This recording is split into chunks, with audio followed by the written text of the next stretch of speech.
Whenever you sing to God with utmost sincerity, forgetting your body, mind, and all other thoughts, He will respond. But most of you are not sincere enough. You have no idea what security, what joy comes from God. There is no security anywhere in this world. At any time, your consciousness may be forced to give up the body by disease or misfortune. But once you are established in God, then in life or death, you know that you are safe and secure in Him. Oh Arjuna, this is the established in Brahman state. Anyone entering this state is never again deluded. You know and can say, I cannot die, for I am upheld on the ocean of eternal existence. I am ever with Thee, my Lord, my God, my beloved. So anchor your love not in this world, for it is all illusion and delusions. Rather, build your mansion of lasting happiness on the rock of the infinite, a mansion of silence and God communion, and you shall never regret it.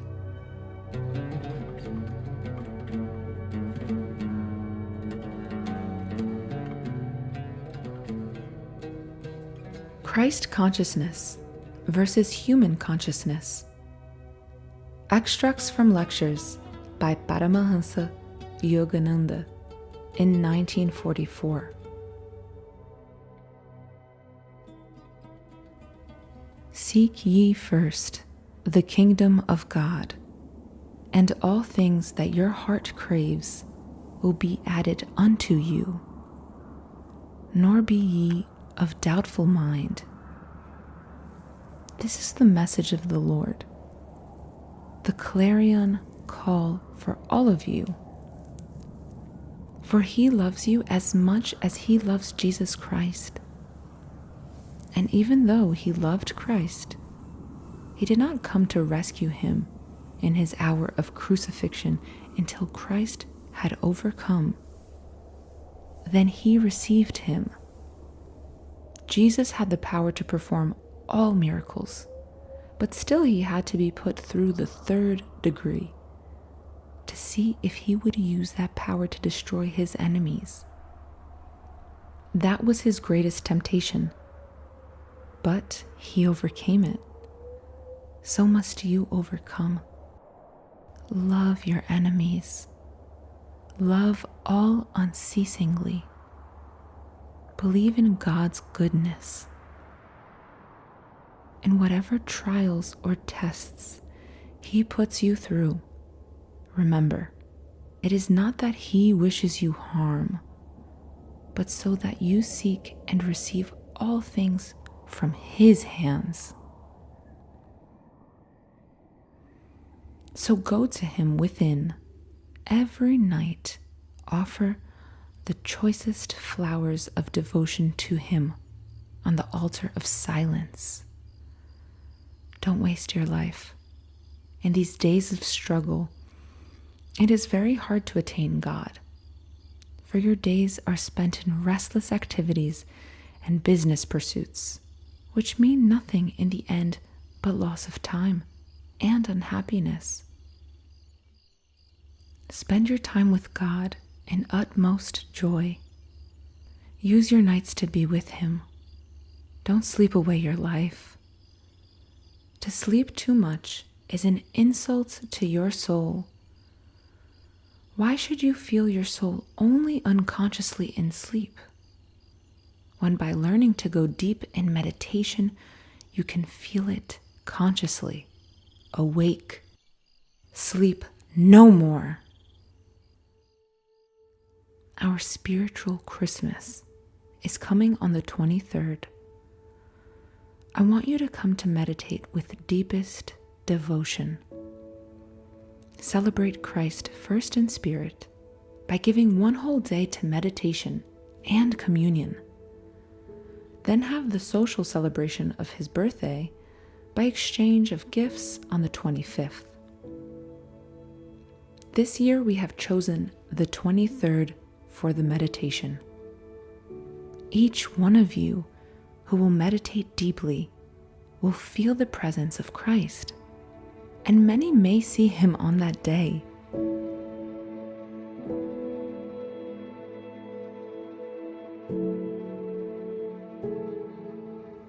Each Christmas, Christ has visited me several times.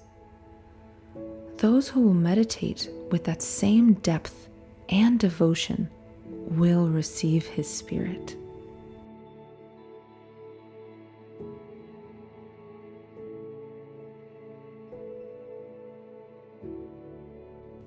Realize the consciousness of universal brotherhood.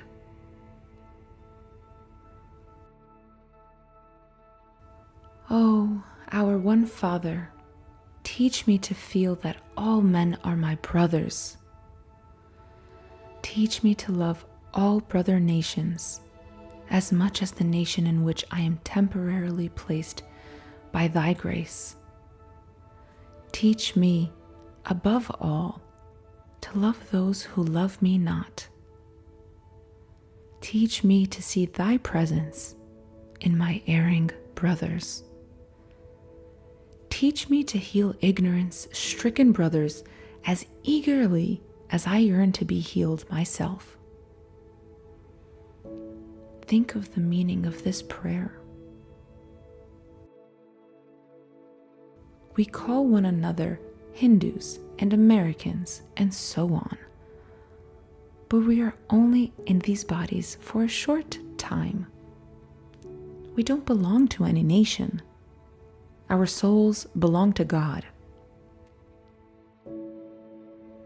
When you shed your body, you are buried and forgotten by your nation, but God honors you by taking you into his bosom.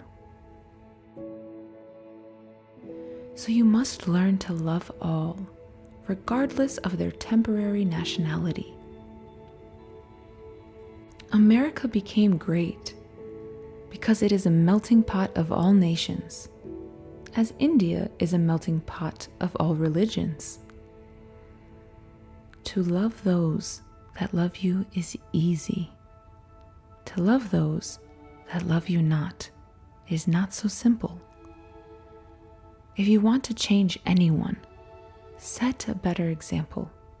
Show more kindness, more understanding, more love. That has a sure effect. To those who are not kind, show kindness. To those who are mean, show bigness of heart. Though it is sometimes unavoidably necessary for society to imprison wrongdoers to protect itself from their evil actions, still the right attitude is to pray. Teach me to feel that even he who does me mortal injury is my brother, made in thine image. He is only temporarily in ignorance. Destroy in me the vengeful, tit-for-tat spirit. Didn't Jesus Christ manifest that when he said, "Father, forgive them, for they know not what they do"? That was the mightiest of all his miracles. He worked many wonders, and modern science can also perform things that would have seemed miraculous in Jesus' time. But to give love and forgiveness to those who would destroy you is a greater demonstration of God than any other display of power. Jesus could have slain his enemies by a mere glance of his eyes. Just as you can put out all the lights of a city if you know where the main switch is, so Christ, understanding the flow of astral energy that sustains living beings, had the power to switch off the life in his oppressors if he wanted to, but he would not do that. When captured and taken away to be crucified, he told his disciples, "If I would, I could borrow 12 legions of angels from my Father, but I will not." Instead, he gave love. That was a demonstration of Christ consciousness. Humanity would not have been inspired by or loved a Christ who was a tyrant, but all can love and emulate a Son of God who could say, "Father, forgive them." Sometimes people try our patience and forbearance very hard. I have never intentionally hurt anyone in my life, though many have tried to harm me and thwart my efforts to do good. But I have never sought to harm any of them, even in my thoughts. I could have borrowed the power to do so from my Father, because he is all-powerful. But if you love God, you cannot hate anyone, for you behold God even in your enemies. And when you receive power from God and react revengefully, you lose the consciousness of God. You lose the love of the Father. Make sure of the love of God. So never let go of the love of your Father. You must have that first, last, and all the time. When I went to a great saint in India, he asked me first, "Are you married?" I said, "No." He replied, "Then you are on the safe side." He happened to be married, and he went on, "Marriage is not incompatible with the path to God. But if one is not married, it is better first to establish the habit of seeking God before becoming entangled in the world, lest he be forgotten." Seek God first. Then, if he directs you into the path of householder, that is all right. Follow his will, but it must be his wish, not the voice of your desires. Whether or not you are married, get to know him. Because if you prefer anything to him, he will not come to you. And without the consciousness of his presence, there is no end to the miseries and the heartaches that you face.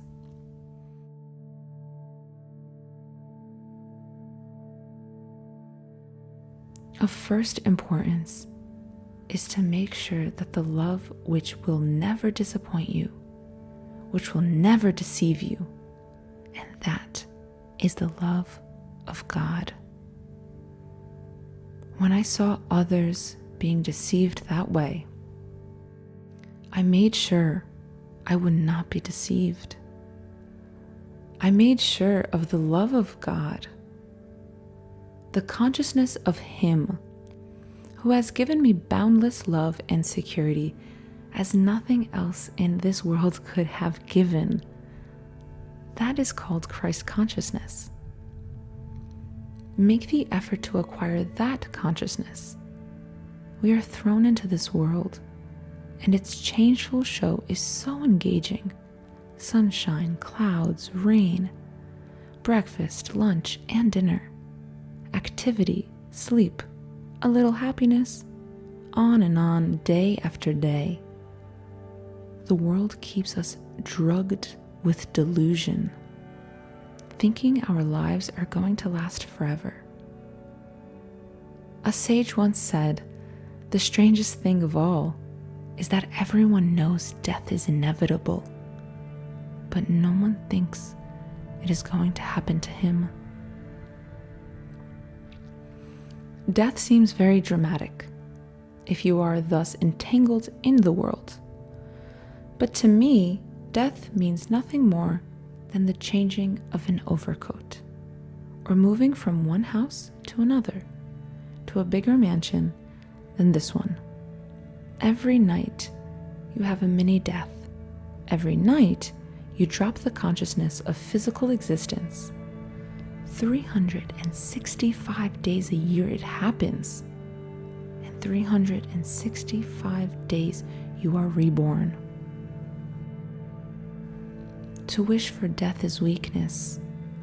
Death is a pension that you earn only after completing the hard work of life. But when it comes of itself, it is a blessing. You do not realize how terribly limiting the body is until you die. For when you move in space, free from the body, then you say, how wonderful. No more do I have to drag around that old carcass, constantly subject to disease and suffering and pain. I behold this all the time in spirit.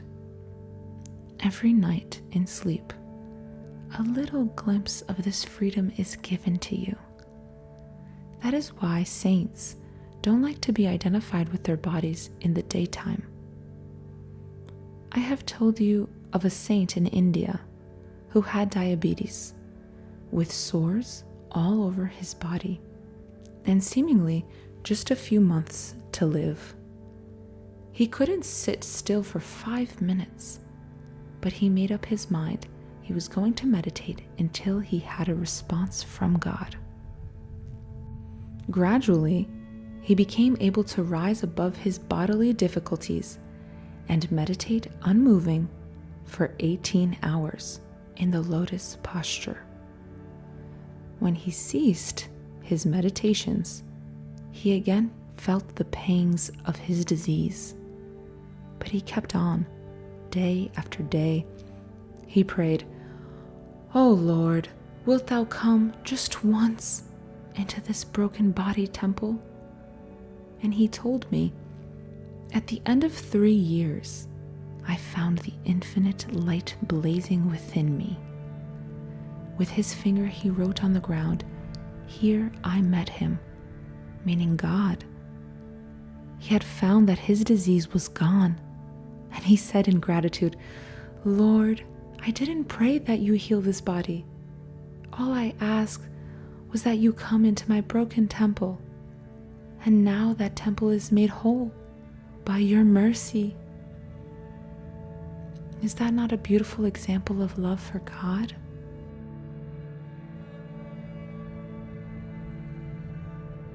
Illness and trials may come to you because of your karma, effects of past actions, but it isn't your karma that God cares about. It is your love for Him. Many persons have wonderful, healthy bodies, as strong as an ox. They never suffer, but they don't find God because they have no desire for God. And many people think that spiritual persons attract suffering. That isn't so. Spiritual people are usually those who have suffered much, so they have turned to God. And sometimes, as you advance, God tests you very much. But why shouldn't you be able to meet His tests, since you are made in His image? If you say inwardly, "I love God forever and forever, and nothing shall take this love away," what can destroy that love? Nothing.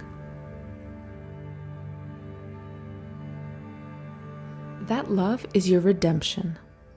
Why did God create man and woman and all the things of this world?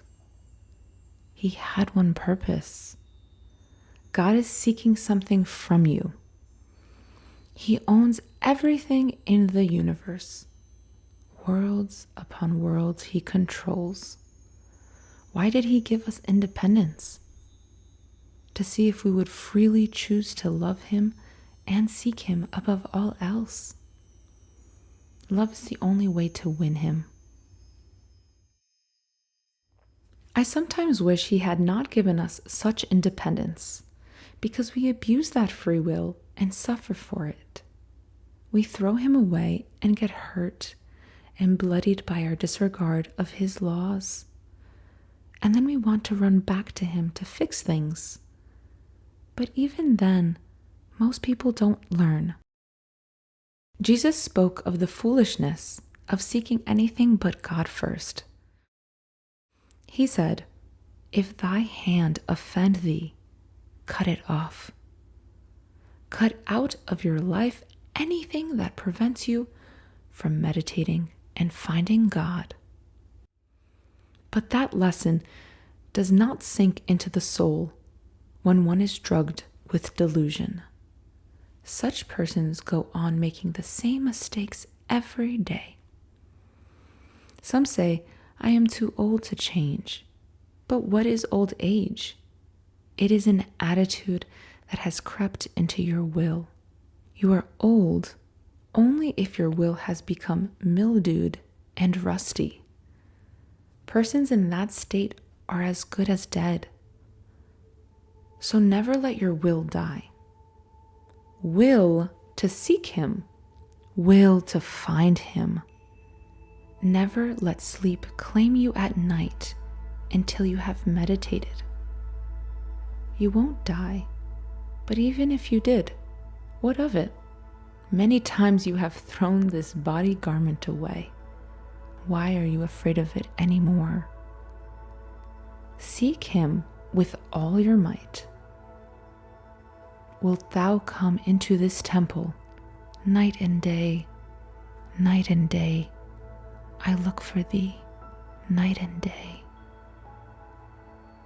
As often as I say this, just like an aurora borealis, his light pours over my being, and I laugh at this body.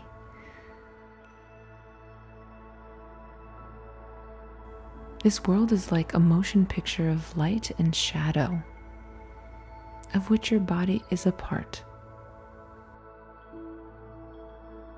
One philosophy is that the body has no reality, but philosophy alone does not show you how to realize this. Self-realization gives you the actual techniques of communing with God, so you can know that all matter is unreal, a movie show made from his light and consciousness. Such was the consciousness demonstrated by Jesus and all Christ-like masters. Human consciousness is bound by attachment to possessions and family. What was the consciousness of Jesus Christ? He was born in a human form. He ate and he slept. And yet, he was able to walk on water and change water into wine, and showed all the signs of omnipresence. Though he was a man with a body like ours, he obviously had some other kind of consciousness than the consciousness you possess.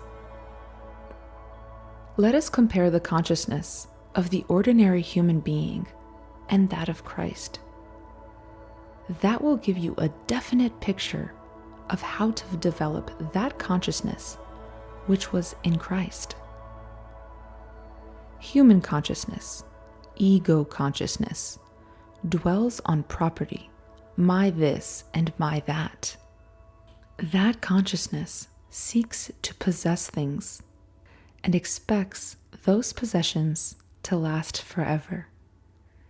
This is my land, this is my child, this is my home, this is my money. But property consciousness or possession consciousness is very foolish. For we own nothing, not even our bodies. We are merely given the temporary use of things. Emerson spoke of the powerful illusion of possessiveness. There was a farm by a river, owned by a man named John. He said, "This is my farm." But John died, and Periwinkle moved onto that land, and Periwinkle said, "The birds sing my praises, and the very winds say this is my farm." But when his life was over, Thompson came and possessed the farm, and he said, "Look at the hills. My name is written on them.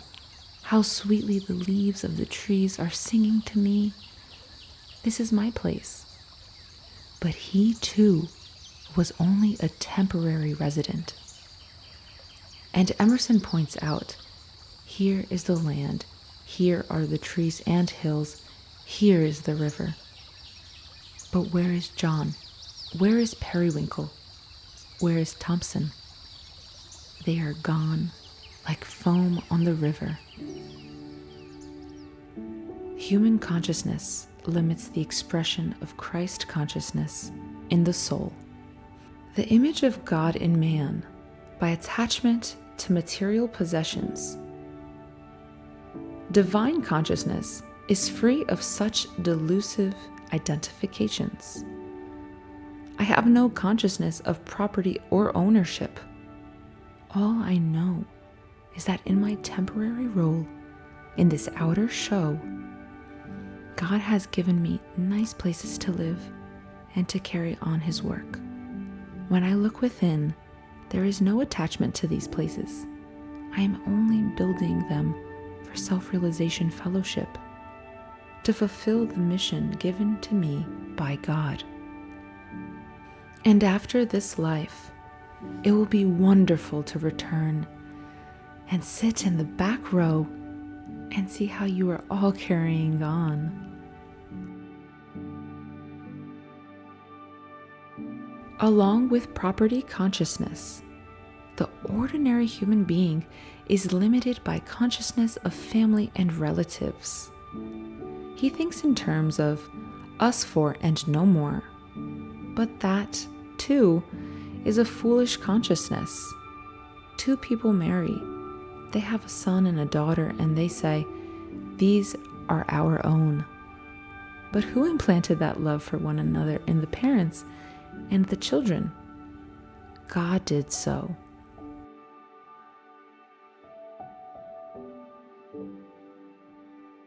You couldn't love anyone without the love of God. And why does God make love between parent and child instinctive, automatic? So that you might have a first inkling of what love is, and then expand it into love for all persons as your own. Excerpts from the book Solving the Mystery of Life by Paramahansa Yogananda.